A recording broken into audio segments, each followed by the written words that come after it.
On sait tous et toutes que nos enfants sont intelligents. On a entendu parler du fait qu'il se passait plein de choses avant 5 ans. Mais en fait, on n'est pas vraiment capable de dire quoi précisément.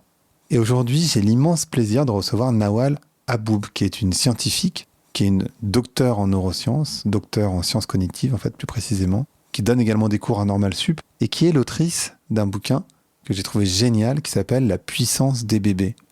Et avec Nawal, on va parler de tout ce qui se passe dans le cerveau, pour le bébé du coup, quand il est encore à l'intérieur du ventre de sa maman, et puis dans ses 5 premières années. On va parfois débunker quand c'est nécessaire, mais on va surtout parler du langage, parce que c'est la grande spécialité de Nawal. Et Nawal, là où c'est d'autant plus intéressant, c'est qu'elle ne fait pas que des sciences et parler des choses, elle met en pratique aussi dans l'associatif, elle met en pratique avec des parents pour voir concrètement comment ça se passe. Je vous laisse écouter cette conversation qui, je suis sûr, va vous intéresser. Allez, Vlan, c'est parti.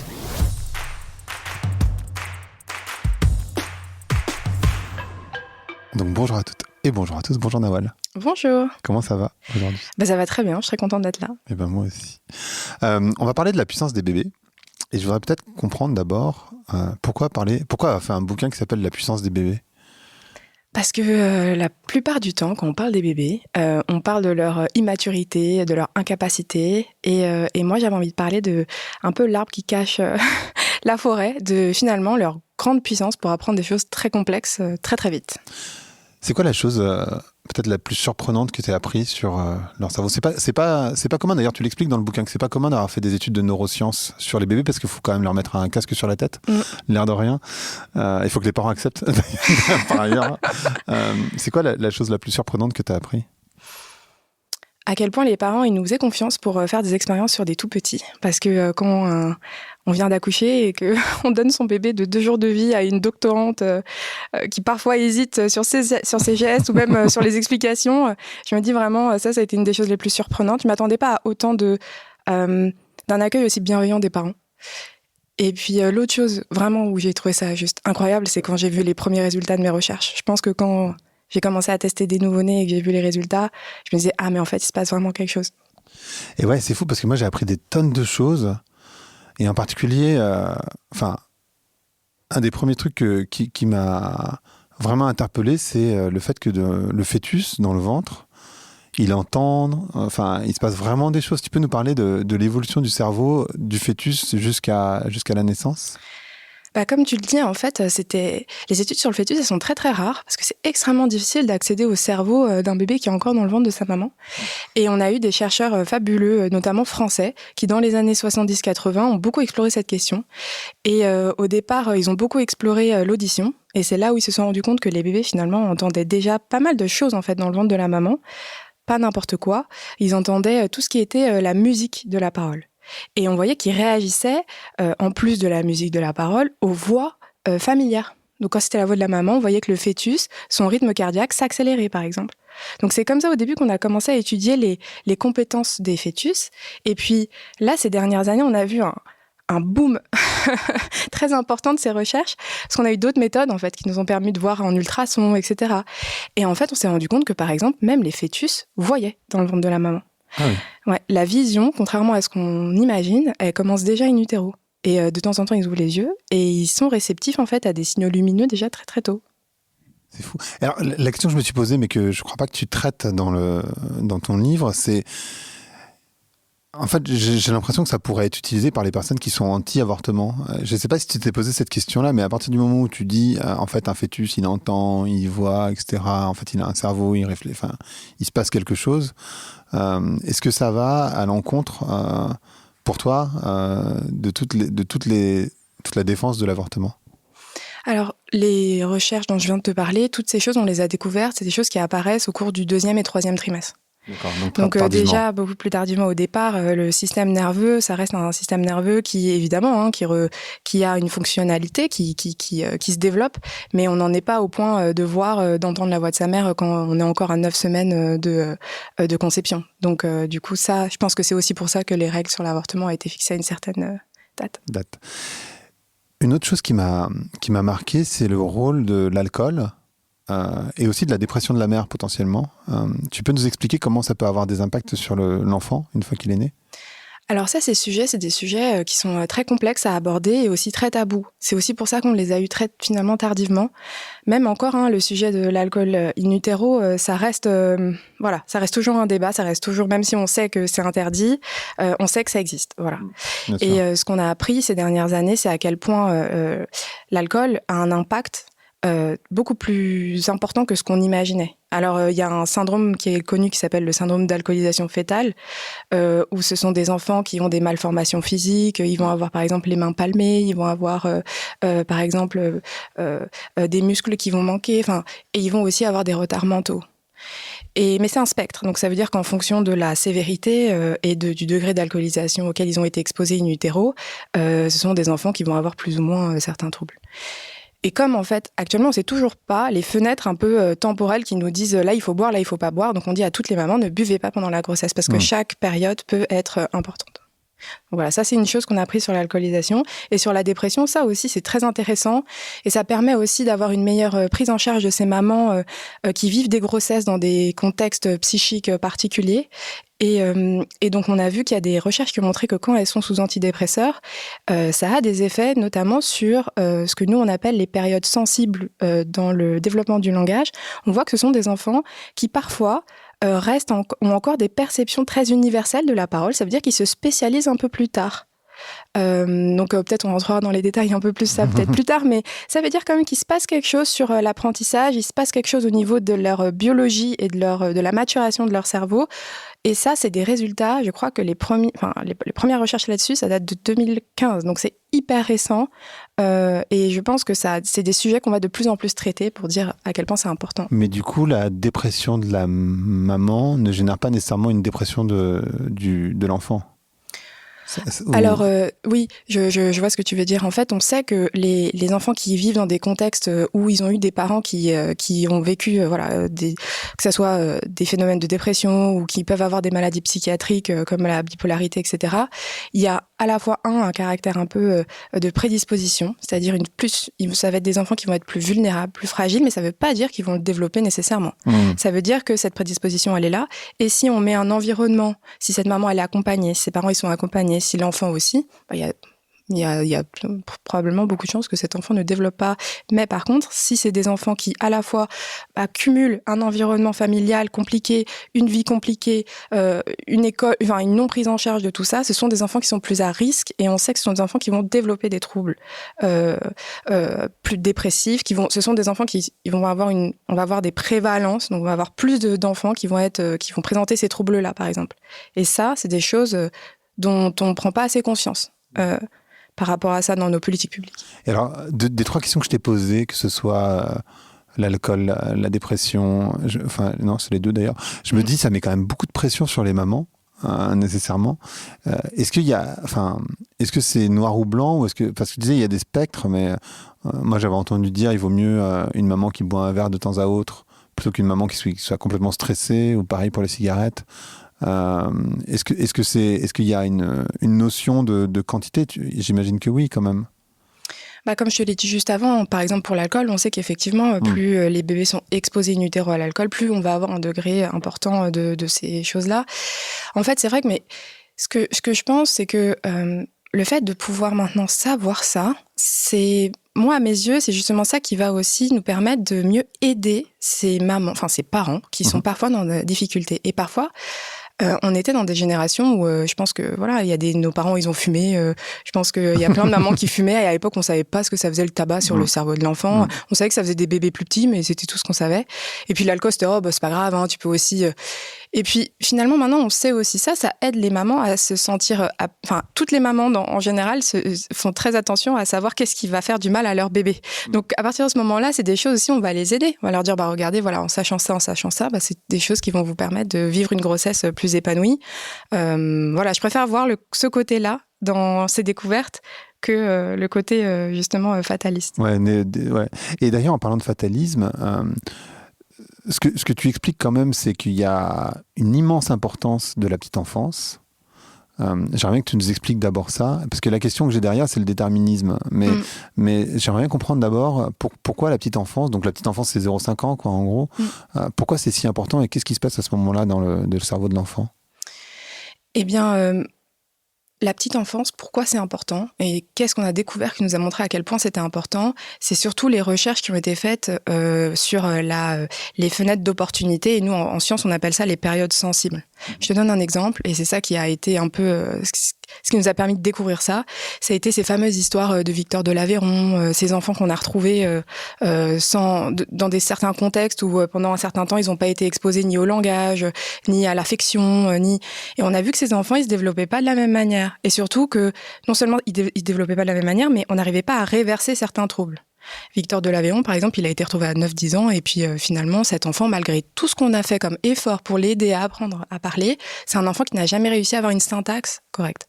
Alors, il y a toujours ce côté, est-ce qu'il a été abandonné parce que déjà, c'était un enfant qui présentait certaines choses ou pas, mais on a des histoires très récentes de Serena dans une coffre de voiture ou des orphelinats en Roumanie où on a vu des enfants vivre des déprivations, donc des environnements où ils n'ont pas été stimulés et quelles ont été les conséquences. Et de ça, nous, dans nos laboratoires en sciences cognitives et en neurosciences, on a commencé à essayer de se dire mais pourquoi les neurones ne sont pas capables de pouvoir retrouver ça. Et il y a des chercheurs, notamment Takao Hensch à Harvard, qui a montré des choses incroyables, qui montrent qu'en fait, les neurones ont ce qu'on appelle des fenêtres d'opportunité. Tout d'un coup, ils vont être très réceptifs à faire plein de choses, et puis s'ils ne sont pas stimulés à ce moment donné, ces neurones, ils vont faire autre chose. Et ça nous a dit que finalement, ce phénomène-là n'est qu'à ces périodes-là, au tout début de la vie. Et c'est comme ça qu'on est passé de fenêtre d'opportunité. Parce que c'est là où, si on ne nous apporte pas ce dont on a besoin, on va avoir plus de mal après à pouvoir acquérir certaines choses. Et moi, mon combat, à travers ce livre, et puis des actions que je fais au quotidien, c'est d'essayer justement de montrer à quel point, quand on s'occupe de cette période-là, quand on stimule les très jeunes enfants, eh bien, on peut donner beaucoup plus de possibilités que ce qu'ils auraient eu si on n'avait pas tenu compte de ça. Alors du coup, naturellement, pour les personnes qui écoutent, je pense que la question est, ok, mais alors comment je stimule correctement le cerveau de mon enfant? Comment ça marche? Qu'est-ce que je dois faire? Alors, je pense qu'il y a un peu deux points pour moi qui sont importants. Un parent, il veut toujours savoir comment bien faire avec son enfant. Et maintenant, on a plein de choses qui nous permettent de savoir comment bien communiquer avec lui, parce que quand ils sont tout petits, ils nous regardent, et puis quand on leur parle, ils nous répondent pas. Et en tant que parent, on se dit, mais il m'a compris, là, est-ce que vraiment... Ou alors, on a envie de lui donner tellement d'amour et on attend tellement qu'ils nous disent « Oui, je t'aime, maman, je t'aime, papa ». Eux, ils s'en fichent, ils partent en courant, vous voyez. Donc évidemment, le plus important pour moi, c'est, en tant que conseil que je peux donner, c'est ne les sous-estimez pas. Parce que justement, leur intelligence est beaucoup plus complexe que ce qu'on imaginait. Et parler avec un tout petit, et je dis bien parler avec et pas parler à, pas toute la journée lui raconter ce que vous faites, ou etc. Parler avec lui, poser lui des questions sur ce qui l'intéresse, etc. Parce que déjà, ça, en fait, c'est des choses, dans la recherche, on a appris que c'est décisif pour eux. Que c'est grâce à tous ces petits gestes que vous allez faire, le regarder dans les yeux, se mettre à hauteur, lui poser des questions, attendre ses réponses, parce que les tout petits, il leur faut du temps pour pouvoir répondre. Et puis, même s'il se trompe de dire « Oh, c'est pas grave, le vrai mot, c'est ça », ou alors « Non, c'est pas une balle, mais c'est le chien », eh bien, toutes ces choses, vous allez l'aider, en fait, à découvrir le monde. Et leur donner envie, les encourager, les valoriser, même s'ils se trompent, même si c'est pas exactement ça. Mais du moment qu'ils ont fait l'effort pour essayer de le faire, ça, c'est déjà des choses qui sont géniales pour les enfants. Plutôt que de leur dire « Non, c'est pas ça ». Voilà. Bon. Alors, je pense que tous les parents, oui, à un moment donné, on dit ça dans le quotidien, mais on va dire que dans la balance, si on fait 70% de l'un et 30% de l'autre, je pense que ça peut encore aller. Et il y a un truc qui m'a marqué, c'est sur l'apprentissage du langage, qui est vraiment ta spécialité. Et il y a des choses qui sont très majeures. Est-ce qu'on apprend à parler? Ce que tu disais, tu parlais de la musicalité des voix dans le ventre. Est-ce qu'un enfant, il apprend déjà une langue quand il est dans le ventre de la mère? Et ce que j'ai cru comprendre, c'est que pour être bilingue, ça se joue dans les tout premiers mois, en fait, aussi de la naissance. Ça, c'est vrai que c'est une de mes spécialités et c'est aussi une de mes découvertes que j'ai fait pendant ma thèse. Et au départ, on ne devait pas du tout travailler là-dessus. Moi, je devais juste observer, regarder comment les bébés percevaient certains indices musicaux de la parole. Et moi, j'étais dans un hôpital où j'ai eu la chance d'avoir plein de mamans qui venaient de plein de pays différents. Et donc, du coup, je leur demandais, vous parlez quelle langue? Alors, c'est drôle parce que celle qui parlait l'anglais ou l'italien, il n'y avait aucun souci. Mais par contre, celle qui parlait Bambara, Peul ou Soniké, elle me disait non, c'est ma langue du pays, c'est un dialecte. Ou même le créole, elle me disait non, c'est un dialecte. Et Et moi, j'étais pas linguiste, hein, donc quand elle me disait ça, je me disais bon bah, je vais aller regarder c'est quel dialecte. Et puis je me rendais compte que c'était pas un dialecte du tout, c'était des langues parlées parfois par des millions de locuteurs.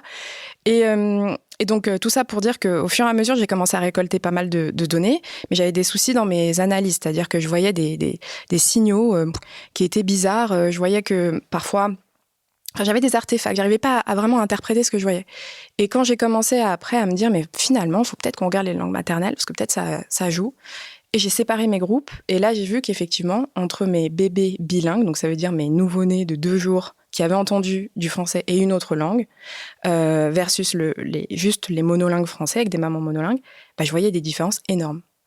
Et ça, c'est lié aussi au fait qu'en fait, en français, on a des particularités musicales. Nous, en français, on a les langues de ballade, de romance, on varie la durée. Mais les Américains ou même les Australiens, ou je sais pas, enfin, je sais pas si vous allez, ouais, même vous allez en Algérie ou vous allez en Pologne, les langues ont un accent. C'est-à-dire qu'on va dire, on va pas dire, nous on dit bébé. Donc c'est exactement la même chose, mais les Anglais, ils disent « baby ». Et d'ailleurs, même nous, quand on les entend, on se dit « mais c'est too much, ils peuvent pas juste parler normalement ». Et donc, en fait, cette musicalité, je me rendais compte que mes tout petits bébés avaient déjà, en fait, ceux qui avaient entendu ces langues accentuelles, étaient beaucoup plus réceptifs à des différences de tonalité. Ils étaient très forts pour reconnaître des différences très subtiles, alors que mes monolingues français, pas du tout. Et c'est là où on a commencé à se dire, mais finalement, ils apprennent déjà des caractéristiques des langues maternelles et donc ils se spécialisent déjà in utero. Et ça, c'était assez nouveau en fait, parce que personne n'avait vraiment montré ça auparavant. On le voyait à 6 mois, à 7 mois de vie, mais dès la naissance, ça, c'était vraiment très récent. Et donc, voilà, j'espère qu'il va y avoir plein d'autres recherches qui vont creuser un peu cette question, mais je trouve pour toutes les mamans, c'est super de se dire ça, qu'elles transmettent déjà plein de choses de ce qu'elles sont. Et puis les papas aussi. Et c'est ce que j'allais dire. Comment ça se passe pour la voix du père ? Est-ce que la musicalité, est-ce que le fœtus in utero, il entend aussi le père, j'imagine, et il y a un rapport affectif, on peut dire ça ? Ouais, bien sûr.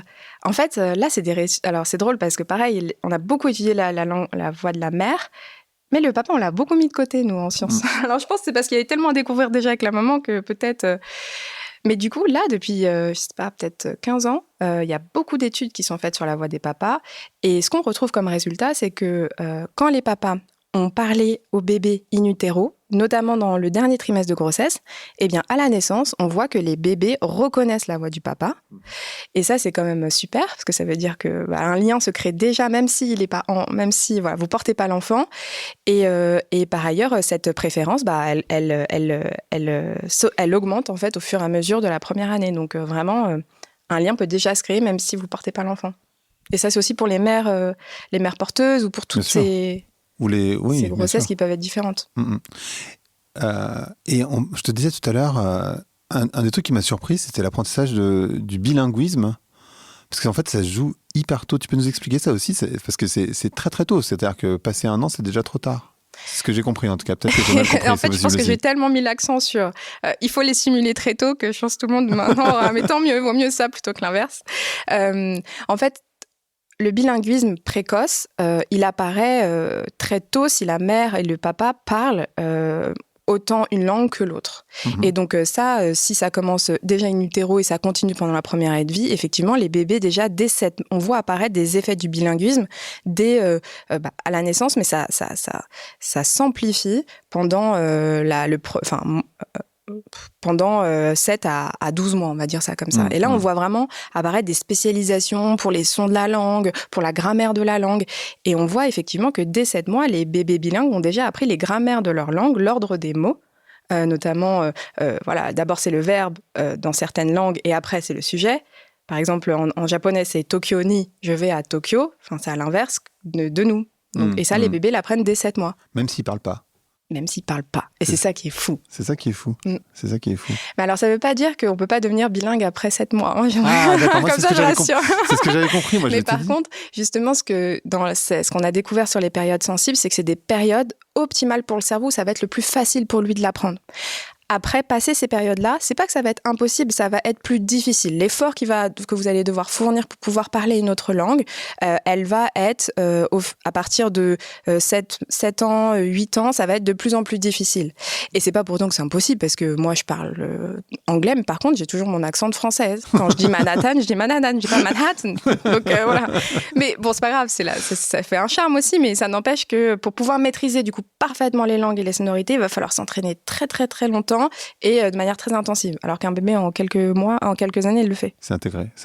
Tu parlais tout à l'heure de périodes sensibles. Donc là, on a parlé des langues. C'est quoi les autres périodes sensibles entre 0 et 5 ans? Comment ça se développe? Qu'est-ce qui se joue en fait dans cette période? Alors en fait, dans les périodes sensibles, ce qu'on sait, c'est que le cerveau, il a une vitesse, on va dire, de croisière pour grandir. Et donc, au tout début de la vie, ce qui va être très important, c'est stimuler ce qu'on appelle les aires primaires. Donc, l'audition, la vision, le toucher, enfin voilà. Donc, on sait que des enfants qui vont être, par exemple, ce qui n'existe pas dans la vraie vie, en réalité, mais on l'a fait dans des modèles animaux, on a caché les yeux, on a empêché un chat de bouger pendant les premiers mois. Mais on sait qu'après, ces enfants, ces espèces-là n'ont pas pu se développer correctement, ils pouvaient plus marcher, ils pouvaient plus, toutes ces choses un peu de base qui constituent, les choses vitales. Et puis, la deuxième couche qui s'ajoute à ça, c'est que si jamais, effectivement, on a quand même ces choses-là, mais d'une quantité, d'une qualité moindre, on sait aussi que ça va faire varier, du coup, les vitesses de notre cerveau. Par exemple, on sait que les enfants qui ont ce qu'on expliquait tout à l'heure, qui sont exposés, par exemple, à des substances notamment on va pas rentrer dans les détails de moléculaires, mais en l'occurrence, on sait que c'est des enfants qui vont avoir des décalages dans la vitesse de maturation de leur cerveau. Donc, et ça, on l'a observé jusqu'à à peu près 5 ans. Après, on sait qu'il y a d'autres pics. À l'adolescence, il y a des pics de plasticité dans certains endroits, notamment dans certains, dans le cortex pariétal et dans le système des émotions, etc. Donc, on sait que le cerveau, il va avoir une certaine vitesse de croisière, mais là où elle est la plus rapide, la plus importante, c'est avant 5 ans. D'ailleurs, tu parlais des différentes zones dans le cerveau. Tu peux nous en parler? Tu peux nous expliquer les différentes zones qu'il y a dans un cerveau? Alors, la première, une des choses qui est très importante pour un humain, c'est la vision. Et donc, la vision, elle est derrière, juste au niveau de votre nuque, au-dessus de votre nuque. C'est le cortex occipital qui s'occupe de traiter tous les signaux visuels. Ensuite, juste à côté de vos oreilles, vous avez le lobe temporal. Donc, temporal, c'est pour traiter tout ce qui concerne la musique, le langage, les bruits. Ensuite, vous avez le lobe pariétal, qui est un tout petit peu plus haut que le lobe occipital, qui est un peu, on va dire, en haut de votre cerveau, là où il y a la petite calvitie, là, on va dire ça comme ça, pour que les gens puissent se représenter les choses. Et donc là, le lobe pariétal, il s'occupe de tout ce qui concerne la représentation dans l'espace et aussi même les matheux, les profs de mathématiques très avancés, utilisent cette zone-là pour résoudre des équations.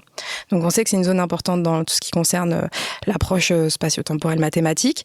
Et puis enfin, je pense que ça tout le monde le connaît, le cortex frontal qui s'occupe de toutes les fonctions de très haut niveau en fait de notre personnalité, c'est le chef d'orchestre un peu de nos prises de décision. Et donc c'est celui qui d'ailleurs dans le développement du cerveau se développe le plus tardivement.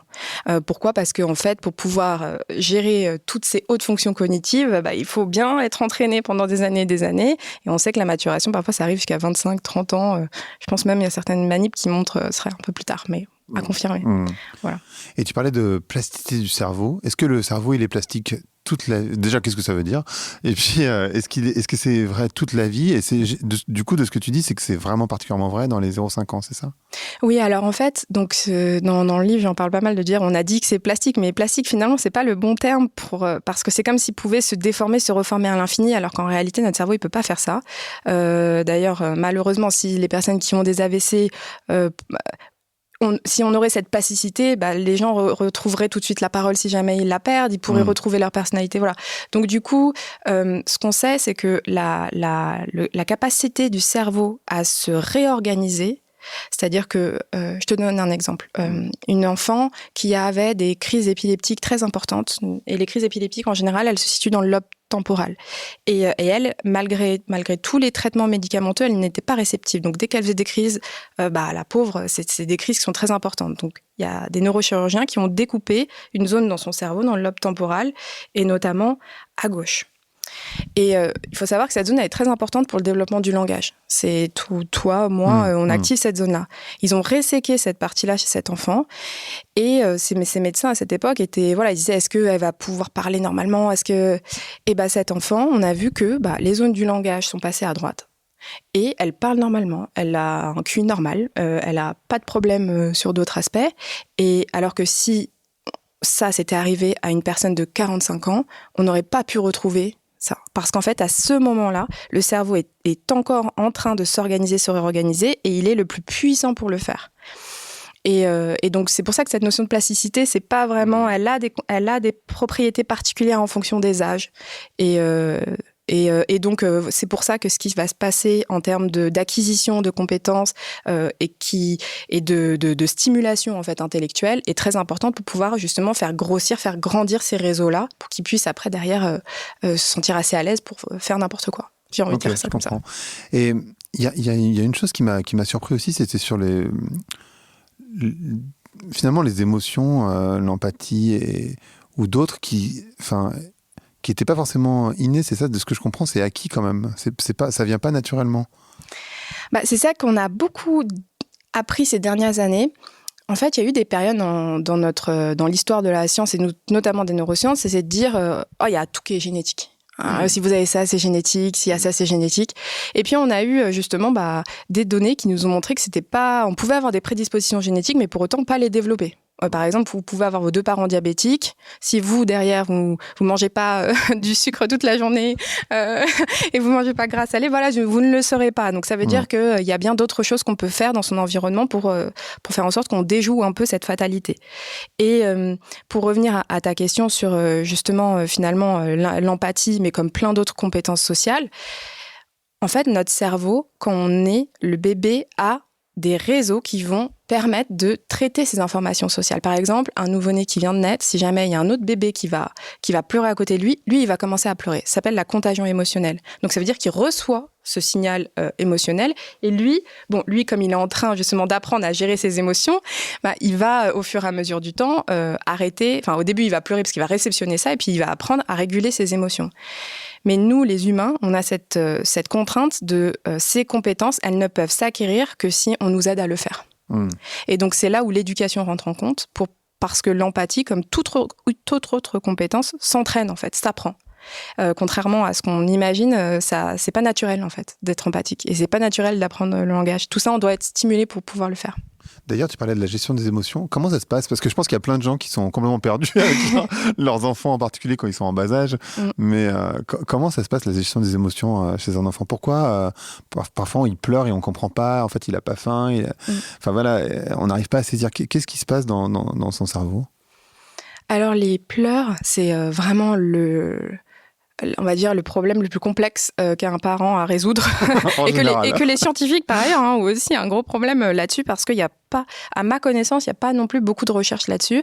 D'ailleurs, même les recherches qui ont été faites sur les émotions, franchement, elles sont très récentes sur les très jeunes enfants, même chez l'adulte, par ailleurs. Parce qu'avant, pour nous, pour certains scientifiques, les émotions, ça ne faisait pas partie d'un système intelligent. Mais depuis ces dernières années, ça change. Et donc, on est très heureux de voir que ça change. Donc, si tu veux, sur ces aspects-là, c'est quand même assez récent. Mais par rapport à ça, justement, il faut dire qu'un enfant qui vient de naître, et même jusqu'à ses 5 ans, c'est un enfant qui est en train d'apprendre ce qui se passe. Et même ce qui se passe en lui. Et les tout petits, quand ils commencent justement à avoir ces phénomènes de pleurs, ça c'est des réactions un peu automatiques de là je me sens pas bien, il y a un mal, j'ai mal au ventre, ma jambe elle me gêne, j'ai trop chaud, etc. Du coup je vais exprimer mon besoin d'inconfort et de me dire débarrassez-moi de cette écharpe ou mettez-moi un biberon à chauffer là parce que j'ai trop faim, et parce qu'ils n'ont pas encore la parole, ils savent pas encore exprimer un besoin. Mais sachant que le pleur exprime toujours un besoin. Et après, il faut essayer de décoder qu'est-ce qui se passe. Et au fur et à mesure de leur développement, ces pleurs vont au fur et à mesure aussi s'exprimer dans certaines conditions. On va avoir des pleurs quand on va vouloir absolument faire quelque chose et on est frustré de ne pas pouvoir avoir ça. Et là, c'est aux parents de résister. Et là, je pense aux écrans, de dire non, stop aux écrans parce que là, ça va te fatiguer. Et même si tu pleures, je comprends que tu es frustré. Mais je pense que du coup, là-dessus, là où on peut accompagner les parents, aider les parents, c'est de dire mettez des mots là-dessus. Moi, je vois souvent des parents qui me disent « Oui, non, mais du coup, il pleure. » Bah, mets tes mots. Oui, je sais que t'es frustré, je sais que t'es pas bien, je sais que t'as de la peine, mais là, tu vois, on doit faire ça. Là, viens, on va faire un autre jeu. Tiens, là, regarde, ta mamie, elle vient d'arriver, ça va être bien. Tiens, là. Mettez des mots là-dessus. Développez vous aussi votre intelligence émotionnelle en tant que parent, parce que ça va vous aider justement à mieux comprendre votre enfant. Et lui aussi, ça va lui apprendre à mieux gérer ses émotions. Parce qu'un enfant ne sait pas nécessairement « Ah bah là, c'est de la peine, là, c'est de la frustration, là, c'est… » Il va apprendre grâce aux mots que vous allez employer avec lui. Il faut pas en avoir peur. Parfois, il y en a qui sont là « Non, mais je vais pas lui dire que ça fait de la peine, parce que quand même, c'est un enfant. » Oui, mais la vie, c'est pas juste du bonheur tout le temps, c'est aussi d'autres choses. Et ça suppose aussi d'intégrer que l'enfant, il est intelligent. Enfin, parce que la manière dont tu parles, même j'imagine, enfin, tu peux utiliser un ton qui est plus ou moins approprié, on va dire, mais disons que c'est des discussions quasiment d'adultes, enfin, que tu vas employer avec un nouveau-né plus ou moins, mais en tout cas un enfant. Mais parfois, c'est pas nécessairement juste des discussions, enfin, comment dire, même parfois entre adultes, on se dit pas ça. Donc du coup, c'est dur de l'avoir avec son enfant. On se dit pas, bah là, tu m'as fait de la peine, on va rentrer en conflit, et puis voilà. Donc c'est aussi tout un processus à avoir. Et donc, par contre, la grande différence, c'est qu'un enfant, lui, il sait pas. Donc, il faut lui apprendre. Et parfois, on a l'impression qu'on entend ces mots, il fait des caprices, mais un enfant, il fait pas de caprices. Il a pas encore compris certaines choses. Donc, il sait pas que ça, en fait, ne pas regarder trop longtemps la télévision, bah ça va pas être bon pour lui. Il sait pas que ne pas mettre la main sur le feu, ça va le brûler. Enfin, il sait pas tout ça. Donc, il y a des fois où parce qu'on a l'impression qu'ils comprennent pas, on leur parle pas. Et moi, dans mon livre, j'ai voulu montrer à quel point, justement, ils comprennent des choses. Déjà, à 18 mois, ils ont une compréhension qui est très importante. Et même à 6 mois, ils connaissent déjà des mots. Jusqu'à une cinquantaine de mots du vocabulaire. 6 mois. Donc, je pense que clairement, on peut vraiment être juste convaincu qu'en fait, ils vont comprendre ce qu'on dit. Alors, bien sûr, on va pas non plus utiliser des mots trop sophistiqués quand on lui demande quelque chose à faire ou quand on veut expliquer quelque chose, ben, on utilise des mots qui sont adaptés à l'enfant. Et du coup, ça veut dire qu'il n'est pas forcément autocentré. Parce qu'il y a beaucoup de gens qui pensent aussi ça, qu'un enfant, il est hyper autocentré, qui ne pense qu'à lui, que du coup, en particulier quand il est un peu plus jeune, tu vois, il prend ses jouets et puis il veut pas les prêter. Enfin, tu vois tout ce à quoi je fais référence. Ouais. Et en fait, c'est juste parce qu'il comprend pas, c'est ça ? Bah, il va apprendre. C'est ça, c'est ce qu'on dit, c'est que les enfants, ils sont dotés de capacités pour pouvoir comprendre les choses, mais les connaissances ne sont pas encore à l'intérieur. Donc, du coup, apprendre à partager ses jouets, apprendre à s'excuser quand on a fait de la peine à quelqu'un, quand on a attrapé trop fort et que du coup, ça lui a fait mal, bah tout ça s'apprend. On dit excuse-moi, je suis désolée, j'aurais pas dû faire ça. On lui explique. Et ça vient pas tout seul. Donc, et puis ça vient aussi des modèles qu'il voit. Donc, il faut être exemplaire. Si on demande aussi des choses à l'enfant, il faut soi-même se l'appliquer. Donc, effectivement, le fait que les enfants soient autocentrés, c'est aussi parce que leur cerveau est en train de se développer. Ils vont, au fur et à mesure du temps, développer leurs compétences, mais il n'y a pas tout encore qui est dedans. Donc, il faut les aider à dire « Non, mais là, tu n'es pas tout seul. Il y a ton frère qui veut aussi se jouer, donc tu vas lui prêter. » Et c'est comme ça que les enfants, ils vont apprendre à prêter. Parce qu'au début... de la vie, personne ne veut prêter à quiconque. Hein, d'accord ?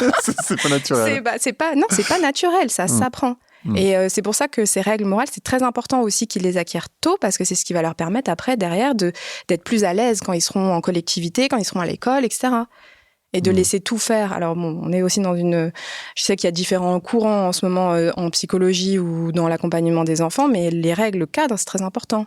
La psychologie... Non, comment on appelle ça psychologie positive, mais bon, moi, j'ai jamais entendu... ma mère qui est psychologue me dit tout le temps, parce que j'ai jamais été formée à la psychologie négative, à ce que je sache, mais bon... Voilà.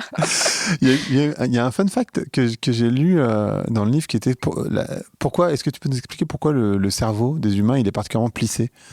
C'est un détail, mais en même temps, j'ai trouvé ça hyper intéressant. Moi aussi, quand j'ai découvert ça, j'ai trouvé ça incroyable. En fait... moi, je suis neurobiologiste, donc moi, j'ai découpé des petits cerveaux de souris. Et les cerveaux de souris, ils ont cette particularité d'être tout lisses. Mais le nôtre, absolument pas. Et en fait, ce qui est incroyable, c'est que quand le cerveau va se développer, il va, au fur et à mesure, se creuser, en fait. On va voir apparaître des sillons, un peu comme si c'était des sillons de montagne, en fait, qui vont commencer à se creuser.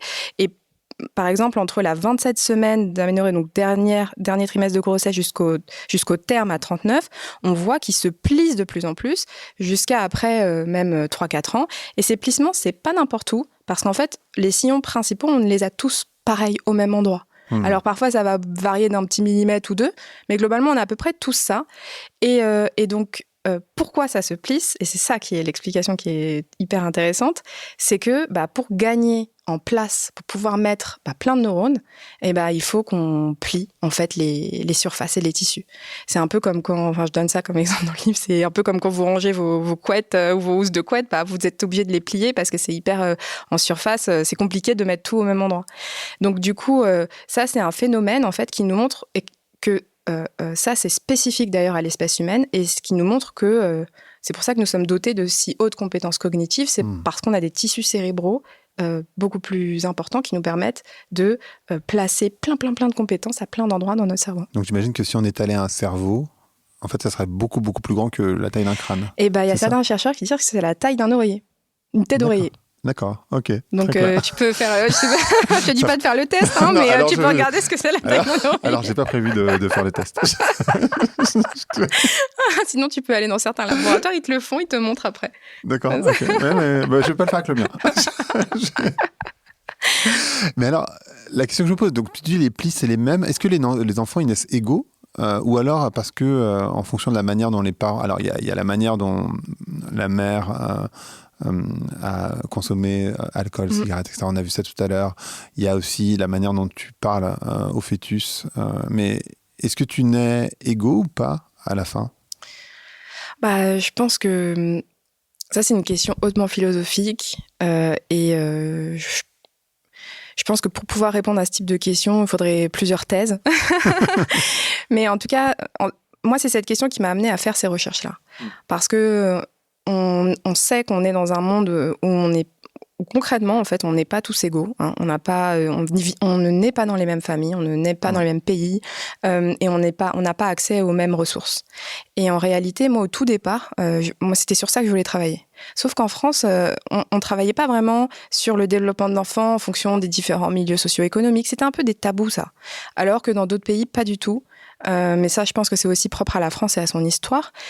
Cependant, ces dernières années, en tout cas scientifiquement, on a essayé d'aborder cette question-là. C'est une question où d'ailleurs, il y a toujours c'est toujours difficile parce que, pareil, il y a beaucoup de choses sur lesquelles c'est très politique, c'est très... Bon bref, sans rentrer dans tous ces détails. On sait qu'un cerveau qui se développe, il se développe pas tout seul, il se développe dans un environnement. Et on sait que ce soit l'alimentation, la génétique, que ce soit l'environnement familial, la manière dont on s'adresse à moi, si j'ai des frères et sœurs, si je vis à Grigny ou si je vis à Paris, si tout ça va influer sur le développement. Et on sait que, en fonction de ça, les enfants, ils n'ont pas les mêmes compétences. Et il y a des recherches qui ont montré que c'est pas à 3 ans, c'est pas à 6 ans, c'est déjà à 18 mois. Et ça, c'est des choses qui sont difficiles à dire. C'est hyper dur. Et du coup, le système éducatif, il a un rôle majeur à jouer dans ce que tu décris, c'est-à-dire que ce soit de la part des parents ou que ce soit de la part du système scolaire, tout simplement, non ? Oui, bien sûr, mais même avant, j'ai envie de te dire même avant, justement quand on parle de différence entre les enfants, d'égalité des chances. Alors moi, je déteste ce terme d'égalité des chances, alors que pourtant je travaille dans ce milieu, mais vraiment je déteste ce truc d'égalité, parce que je pense que c'est une hérésie de penser comme ça. Mais pour s'attaquer à ce problème, la plupart du temps, on pense au décrochage scolaire et on va au lycée, on va au collège et on aide ces enfants-là qui vivent pas dans les mêmes milieux et on leur trouve. Voilà. Mais on pense jamais à la petite enfance. Et souvent, alors que pour autant, d'un point de vue vraiment de ce qu'on sait en termes d'avancée scientifique, si on s'attaque à cette période-là et qu'on aide les parents et qu'en plus de ça, on met une structure des politiques publiques efficaces, ça a un gain inégalé pour leur santé, leur accès à l'emploi, leur diplôme, etc. Et même dans leur acte de citoyenneté. Et donc ça, c'est assez fou que ça soit ignoré en fait de nos politiques publiques. Il y a que très récemment qu'on s'y intéresse. Et il y a des recherches qui ont montré que justement des enfants qui ne sont pas nés avec les mêmes chances que les autres, qui ont eu moins, quand on leur a mis justement une structure, qu'on a aidé les parents, qu'on les a justement outillés, qu'on les a accompagnés, qu'il y a eu des professionnels qui étaient là pour justement éveiller ces enfants, eh bien ce sont des enfants qui n'ont pas les mêmes destins. Ce sont des enfants qui ont des destins tout à fait similaires à d'autres qui vivent dans des milieux avec des ressources. Mais alors, je t'ai posé la question au tout début, mais je ne sais pas très bien si tu m'as répondu, donc je vais te la reposer néanmoins. est-ce que ça suppose du déterminisme, hein? Parce qu'en fait, ce que tu dis, enfin, de ce que j'entends en tout cas, c'est la période de 0 à 5 ans, elle est hyper importante. C'est là où le cerveau il est le plus malléable, parce qu'il est en train de se former. Donc en fait, il peut beaucoup plus facilement apprendre le relationnel et sans doute enfin, voilà, tout ce qu'on peut envisager, les langues, etc., etc. Mais du coup, si c'est pas le cas, il y a une forme de déterminisme qui est hyper fort. Mais à mes yeux, c'est un déterminisme structurel. Plutôt que... Moi, ce que j'aime pas dans ce déterminisme social, c'est de blâmer les parents. C'est de dire que c'est à cause d'eux. C'est un peu comme avant, quand il y avait une maladie psychiatrique, il y avait un schizophrène. Ah, c'est à cause des mères, à cause des pères. Mais c'est faux, ça. Enfin, ça, c'est... Et je pense que dans le livre, j'avais envie de défendre cette idée de dire que c'est nos systèmes qu'il faut changer, c'est l'intérêt qu'on met à la petite enfance qu'il faut changer, que les métiers de la petite enfance, c'est pas de la garderie, que ce déterminisme social, il est lié au fait qu'on ne sait pas prendre efficacement en charge ces choses-là, et qui fait qu'on est un pays, un des pires au monde en termes justement d'équité. On a nos grandes écoles. Alors bon, moi j'ai rien contre les grandes écoles. Hein, je suis enseignante à l'ENS, mais ça, c'est pas. C'est au contraire. Je pense qu'il faut justement, il faut des bonnes écoles, de très bonnes écoles, mais il faut pas qu'on ait des écarts comme ça aussi importants. Et on sait que que si justement dans la petite enfance on aide ces enfants, on donne plus à ces enfants, on s'occupe plus de ces enfants, pas juste à les nourrir et à les changer, mais en plus de ça on les éveille, on les aide à se développer, à avoir confiance en eux. Ce sont des enfants qui ensuite, par rapport à ça, se sentent plus capables, parce qu'ils le sont. Et donc le déterminisme social, c'est quelque chose qu'on a créé nous, avec la manière dont on a structuré notre société. C'est dur ce que tu dis quand tu dis que le système français, c'est l'un des pires au monde. Enfin, oui, pire au monde, je sais pas, mais dans le pire dans les pays occidentaux. Dans l'OCDE. On est en queue de peloton. Mais qu'est-ce que font les autres qui est si différent ou exemplaire Si on prend un exemple, nous, ça fait 20 ans qu'on a ce problème de ne pas savoir résoudre. Nous, on stagne depuis 20 ans. Alors que dans d'autres pays, comme en Espagne ou au Canada, on a un accès qui est complètement différent. Alors, ça, c'est super difficile de parler des autres pays parce que ça demanderait à rentrer dans plein de détails sur plein d'aspects. Mais en France, la relation qu'on a avec les tout-petits, c'est vraiment très spécifique de la France. Et alors, il faudrait, pareil, peut-être une thèse là-dessus pour comprendre les croyances autour des tout-petits. Mais là, il n'y a pas longtemps, on parlait avec des papas africains et ils me racontaient ce qu'ils faisaient avec leurs enfants et tout ça. Et je me disais, mais c'est incroyable. Et vous voyez, on a beaucoup de clichés sur la parentalité, notamment la parentalité qui est dans des pays qui sont pas pays occidentaux. Et la place de l'enfant, parfois, a une place beaucoup plus importante que ce qu'on imagine. Et nous, en France, franchement, on a du retard. D'accord. La place de l'enfant, de savoir que c'est... On a eu Dolto qui nous a beaucoup aidés, qui a dit l'enfant a une voix, c'est un être. Mais ouais, en France, vraiment, quand je vais dans les crèches et quand je vois des professionnels, et elles me disent, elles disent, mais avec les règles et la structure dont c'est fait, on ne peut pas prendre soin vraiment correctement de nos enfants. On a 6 enfants à s'occuper et on est toute seule pour 6. Vous imaginez, même, il y a 4 pour les moins de ceux qui ne marchent pas, ils sont 3. Elles ont 3 bébés à s'occuper, 3 bébés. Déjà, une maman avec un enfant, c'est extrêmement difficile. Donc, même une professionnelle, c'est pas des conditions pour pouvoir avoir un accueil correct. Oui. Et dans les autres pays, ils arrivent à avoir plus de puéricultrices par enfant ? Alors, les systèmes d'accueil sont un peu différents. Nous, on a quand même un système d'accueil où on a des lieux de petite enfance, etc. Là-bas, il y a beaucoup de nounous, de nourrices, où c'est beaucoup aussi gardé par des familles, en fait, par les familles. Par exemple, là, je parlais avec un pédopsychiatre au Canada. Il disait, en fait, il n'y a pas si longtemps, beaucoup étaient gardés dans les familles, par les grands-mères, par les tantes, les oncles, etc. Il y avait un système, en fait, familial pour les enfants. C'était pas comme nous, institutionnalisé. Ça, c'est aussi lié à la place de la femme et de son travail, en fait, de l'accès au travail. Elle travaille plus, etc. Donc, tout ça s'explique par ces choses. Donc, déjà, le mode de garde est un peu différent. Par exemple, en Afrique, il n'y a pas très peu de crèches. La majorité, ils sont gardés dans leur famille. Et donc, voilà. Donc, tout ça aussi, c'est... Nous, on a institutionnalisé la petite enfance. Et on n'a pas mis peut-être tous les ingrédients qu'il fallait. Et il y a une croyance que j'ai, quelque chose que j'ai appris, mais je ne sais pas du tout si c'est vrai, donc du coup j'en profite, je te pose la question. Une chose que j'ai appris, c'est que un enfant en bas âge, il avait besoin de voir un maximum de figures adultes pour pouvoir se développer correctement. Et c'est vrai que dans nos sociétés occidentales, on a inventé la famille nucléaire, donc papa, maman, les enfants, ou papa, papa, maman, maman, enfin bref. Mais en tout cas, que 2 figures adultes. Et que ça, en fait, c'est pas idéal non plus pour l'enfant. Je ferais référence à ça parce que tu parlais des grands-parents, des oncles, des tantes, etc. Alors ça, c'est intéressant que tu parles de ça parce que justement, il y a des recherches qui montrent que, par exemple, plus les enfants ont eu des locuteurs autour d'eux qui leur ont parlé, plus ce sont des enfants qui ont des maîtrises de langage plus hautes. Donc, en termes de variabilité. Parce qu'en fait, les enfants, pour pouvoir apprendre, c'est contre-intuitif, mais il faut justement, plus tu as de personnes qui t'ont parlé, plus tu es capable de pouvoir dire « Ah ok, il y a une voix qui change, un ton qui change, des manières de parler qui changent. » Et ça va les aider. Donc ça, c'est une première chose. Et puis en plus, on sait que plus il y a de la variabilité, même en termes d'origine, en fait, de visages aussi qui sont pas tous des visages caucasiens, et ben on sait que ça va aider les bébés à devenir plus experts, par exemple pour les visages. Bon voilà, ça c'est des expériences de base, mais par rapport à ce que tu dis sur les structures de famille, nous on a vécu des grandes transformations depuis l'après-guerre autour justement. Au début c'était des familles qui vivaient toutes ensemble, on avait les grands-mères, les grands-pères, voilà. Et maintenant ça, avec le fait qu'on aille plus dans les villes, ça a aussi séparé des familles, donc on n'a plus du tout les mêmes systèmes et les mêmes repères. Mais il y a plein de recherches qui montrent qu'à quel point les grands-parents sont très importants pour les petits. La relation qu'ils vont avoir avec eux, même pour les parents, de savoir qu'ils vont avoir un relais, qu'ils vont être aidés, qu'ils vont être soutenus, parce que c'est dur d'être parent.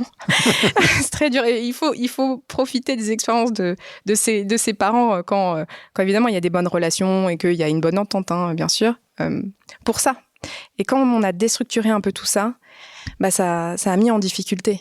Regardez le nombre de femmes qui parlent justement du burn-out maternel, qui disent qu'elles s'en sortent pas parce que c'est dur, et les papas aussi qui nous disent c'est hyper dur en fait. Et quand on est tout seul, quand on est juste 2 pour 1, quand on a des familles à côté, déjà c'est déjà pas pareil. Donc évidemment ça. Mais il y a d'autres dans le monde entier, les choses sont pas nécessairement comme ça. Il y a par exemple au Japon, les familles vivent encore ensemble beaucoup.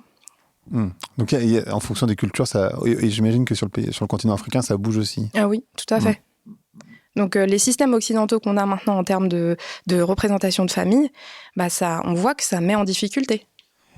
Et ce qui est intéressant avec toi, c'est que tu n'es pas que prof à Normal Sup. Je suis enseignante. Je n'ai pas le... Ah, pardon, excuse-moi. Non, c'est pas grave. Je fais la différence. Non, mais je préfère faire attention à ça. Enseignante à Normal Sup. Tu es aussi praticienne. C'est-à-dire qu'en fait, tu travailles sur la mise en place...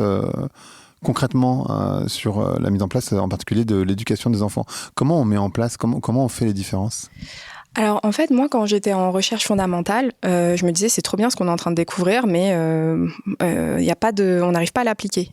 En fait, je me trompais complètement, parce qu'il y avait déjà tellement de choses qui étaient faites sur le terrain que j'ignorais totalement. Donc moi, mon rôle, ça a été de voir qui fait quoi. Et j'ai découvert des certains programmes, comme le programme Par les Bambins, ou d'autres que mettaient en place certains de mes collègues dans l'université, sur ce qu'on appelle de la recherche interventionnelle. Donc c'est un peu la recherche de terrain, quoi. Et tu t'appuies sur le terrain pour pouvoir justement faire des choses. Et franchement, l'écart, il a été très important. Hein. J'ai passé beaucoup de temps à essayer d'apprendre et comprendre parce que c'était très complexe de comprendre les enjeux du terrain.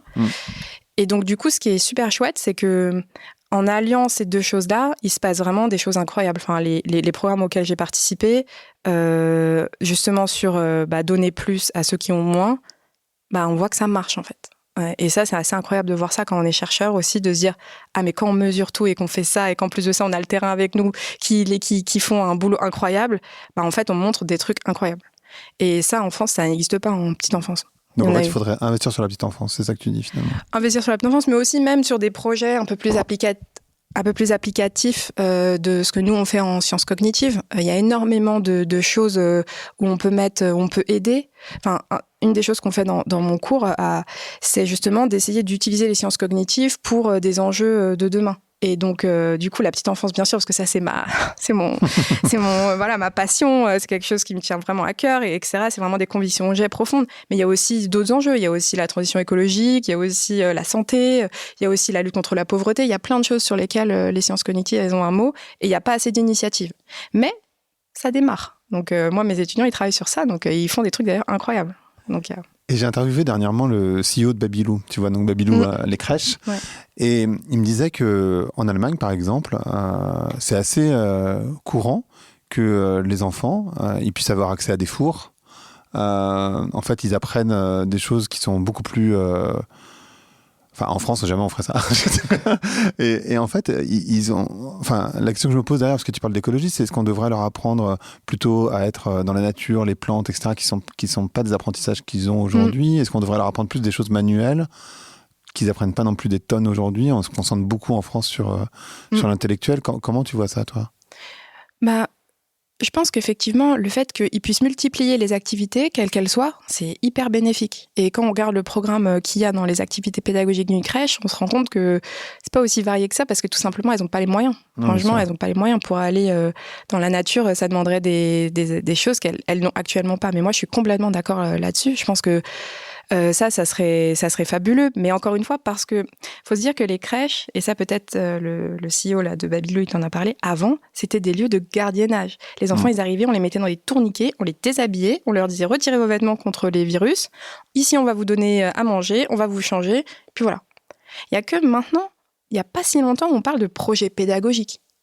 Il n'y a pas si longtemps, on parle justement de l'empathie, de la communication, d'ailleurs même non signée avec les signes et tout ça. C'est hyper récent. Avant, c'était...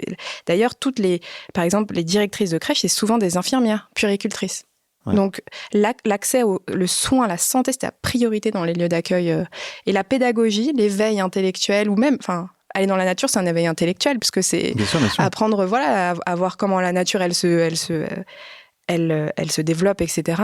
Je pense qu'effectivement, tout ce genre de choses, nous, en France, on est encore à l'ancienne. Mais il n'y a pas que dans les crèches. Hein. Là, il n'y a pas longtemps, on travaillait avec des enseignants de maternelle. C'est aussi les activités de pédagogie active. Et même moi, dans mon master, la pédagogie active, il n'y a que mon cours où c'est une pédagogie par projet. Le reste, c'est toujours magistral. Étudier ce papier. C'est la pédagogie de manière générale en France qui est encore hyper... descendante, en fait. Ah ouais, à l'ancienne. Il y a beaucoup de choses encore à travailler. Et c'est bien, parce qu'il y a plein de nouvelles propositions. Donc, c'est en train de changer. Mais on part de loin par rapport à d'autres pays. Ou l'Allemagne, les États-Unis, même certains pays, même au Maroc, où j'étais allée à l'université, la manière dont ils voient les enseignements, c'est déjà très différent de nous. Et si les parents veulent, par exemple, faire de l'apprentissage actif, parce que c'est pas fait à l'école, comment ils peuvent s'y prendre? C'est quoi précisément? Alors, moi j'ai envie de dire l'apprentissage actif déjà du quotidien. Ça veut dire même faire le ménage, prendre le balai, passer l'aspirateur. Les tout petits, quand ils peuvent aussi faire ça.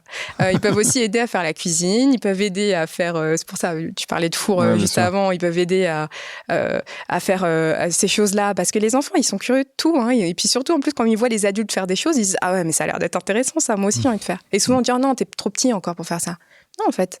Enfin, vous pouvez prendre, même les porte-bébés, vous prenez dans le porte-bébé, vous êtes en train de, préparer une omelette, vous expliquez, tiens, regarde, on va casser un œuf, tiens, touche l'œuf, regarde comment il est. Il y a plein de petites activités qu'on peut faire avec les enfants dans le quotidien.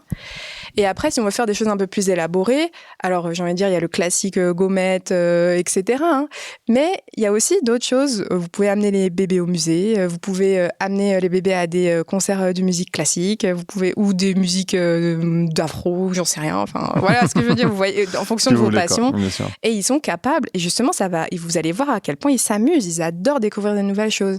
Mais souvent, on dit non, comme il est trop petit encore. Par exemple, quand tu penses au concert, il y a deux choses qui m'ont fait, parce que tu parlais de musée, et ça me pensait à la perception des couleurs par les enfants. Et puis, les concerts, ça me pensait aux oreilles, tu vois, leur capacité à entendre des sons qui sont un peu forts, peut-être. Oui, après, il faut mettre des casques. Mais maintenant, il y a plein de choses qui existent. Pour les jeunes enfants, on peut protéger effectivement leurs oreilles, mais ça peut aussi être des concerts même dehors. Moi, je sais que ma mairie, elle organise des concerts dans le parc à côté de chez moi. Enfin, voilà, il faut se renseigner sur ce genre de choses. Et puis après, il y a même les ludothèques, les médiathèques. On peut se rapprocher. Maintenant, il y a plein d'ateliers avec les tout-petits qui sont organisés. Avant, pas du tout. Moi, j'étais dans une association, on faisait ça, en fait. On faisait des ateliers dans les ludothèques, on parlait du langage, on parlait du développement de l'enfant. Et elles étaient friandes de ça. Et il y avait plein d'ateliers, même massage. Faut se renseigner parce que maintenant, il y a une offre beaucoup plus diversifiée pour les tout-petits quand on est un jeune parent. Et avec ces mairies, on peut regarder aussi les associations. Donc, et la perception des couleurs, juste si tu peux nous... Ah oui, alors ça c'est le fameux Ivo en noir et blanc. D'ailleurs, on achète des imagiers en noir et blanc pour pouvoir stimuler les enfants. Alors ça c'est une mode, mais en réalité, les bébés, très très tôt, même d'ailleurs dès la naissance, perçoivent les couleurs. En fait, ce qui va être très important pour eux, c'est les contrastes. Le fait que ça soit très contrasté. Si vous mettez effectivement du rose avec du orange, par exemple, c'est probable qu'ils n'arrivent pas vraiment encore à déterminer la différence. Mais si vous mettez du vert avec du noir ou du vert avec du blanc, ils vont percevoir la différence. Donc, vous pouvez justement leur montrer des livres avec tout ça. Vous pouvez leur montrer plein de choses. Vous inquiétez pas, leur cerveau est tout à fait capable de pouvoir analyser ces choses-là. Et même, ils adorent, en plus. C'est quoi les plus grandes fausses affirmations que tu as rencontrées ou celles qui t'énervent le plus, peut-être? Des croyances comme ça, ou comme celle-là, les enfants voient en noir et blanc Ouais, moi, celle qui m'énerve vraiment beaucoup, c'est celle du cerveau reptilien, le cerveau archaïque des bébés. C'est des réflexes archaïques qu'ils ont. C'est ce fameux... Les réflexes archaïques, c'est quand on te tape avec un petit marteau, là, enfin un petit outil là, chez ton médecin, sur le genou et ta jambe remonte. C'est un peu tous ces...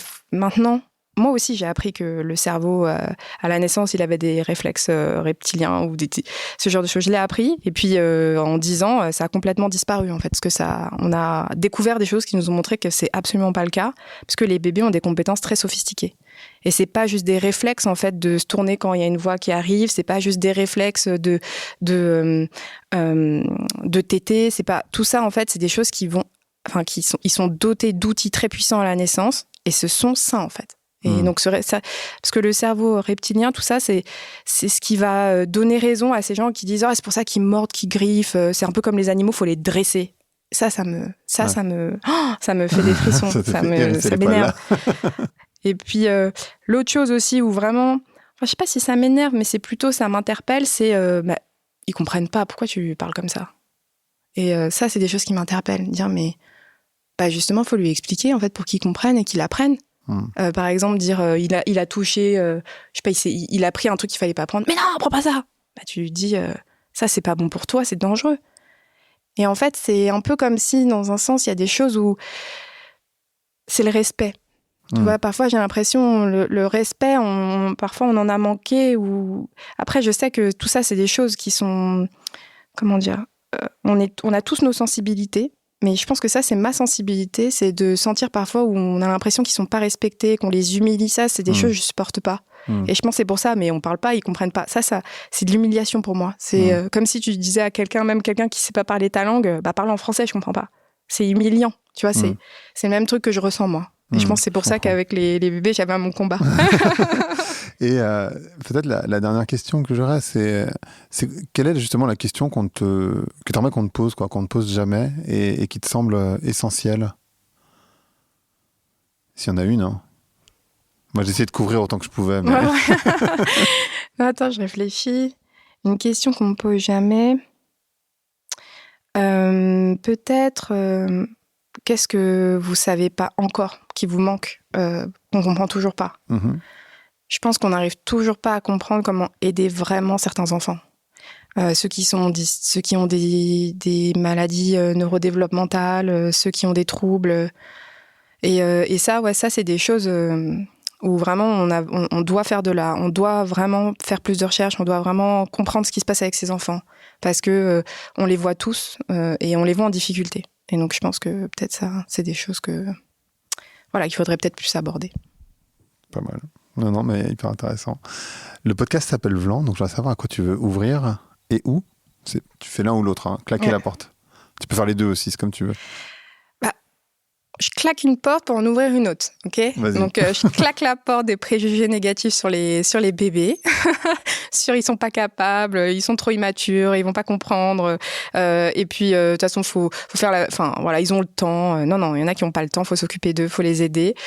Faut aider aussi les parents en difficulté, pas les culpabiliser, et les pointer du doigt. Donc, on claque la porte à tout ça et on ouvre plein de nouvelles possibilités qu'il y a sur, justement, la prise en charge de ces enfants, de donner plus à ceux qui ont moins et surtout d'agir pour nos bébés parce que c'est le futur de notre société. Super, merci beaucoup Nawal. Merci à toi, c'est un plaisir.